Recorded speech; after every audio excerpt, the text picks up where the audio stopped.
એ સૌરાષ્ટ્રની ધરતીમાં મહેતા ખંભાળિયા કરી અને પંખીના માળા જેવું ગામ, અને ગામડા ગામના પાદરની માલિકો રેવા સાહેબ વાડીવાળા હનુમાનજી મહારાજનું દિવ્ય દેવળ આવેલું હોય. એક વખત દાદાના ચરણોની માલિકો એમ કહેવાય કે માથું ઝુકાવી અને આધિ વ્યાધિ અને ઉપાધિ એમ કહેવાય કે જેના દરબારની માલિકો ભાંગીને ભૂકો થાય એવું સાહેબ મંદિર આવેલું હોય. અને એમ કહેવાય કદાચ કોઈ માણાને કૂતરું કરડ્યું હોય અને કૂતરું કરડ્યા પછી એમ કહેવાય કે કુવાના પાણીની માલિકો એમ કહેવાય કે સ્નાન કરી લે એક હૃદયના ભાવથી, તો તમામ જાતની દર્દ અને પીડામાંથી મુક્તિ મળે. કારણ કે જ્યાં વિજ્ઞાનના સીમાડા પૂરા થાય ત્યાંથી તો સાહેબ શ્રદ્ધાના સીમાડા શરૂ થાય છે. એવા દાદાના ગુણગાન ગાઈએ.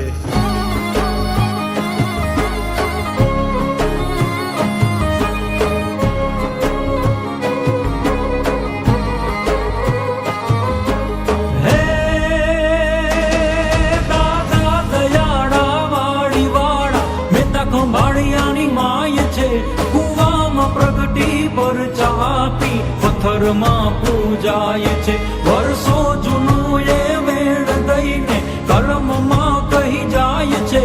દાદા દયાળા વાળી વાળા પ્રગટ થઈ પૂજાય છે. દાદા પ્રગટ થઈ પૂજાય છે.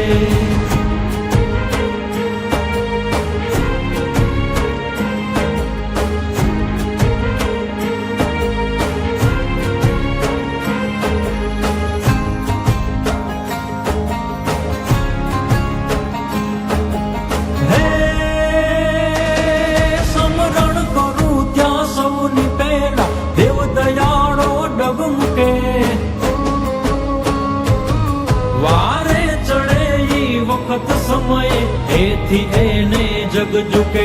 અલવારમાં એ દુઃખ હરતા હરતા માનવ સૌ સુખે.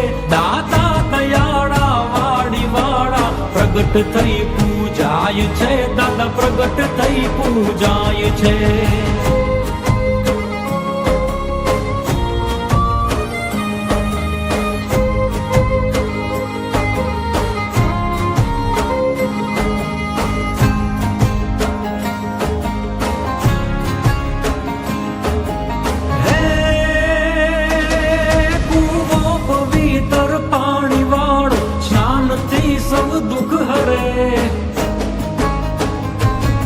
બનશે નિરોગી એ જ આશા માનતા યું સૌ કરે.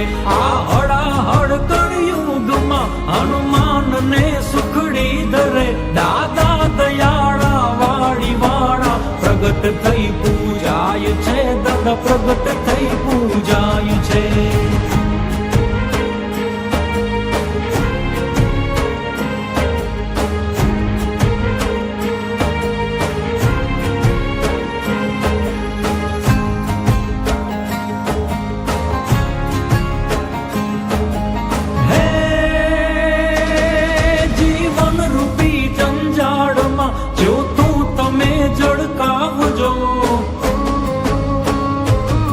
દયા સમોદરિયો બની મોજું તમે લહેરાવજો.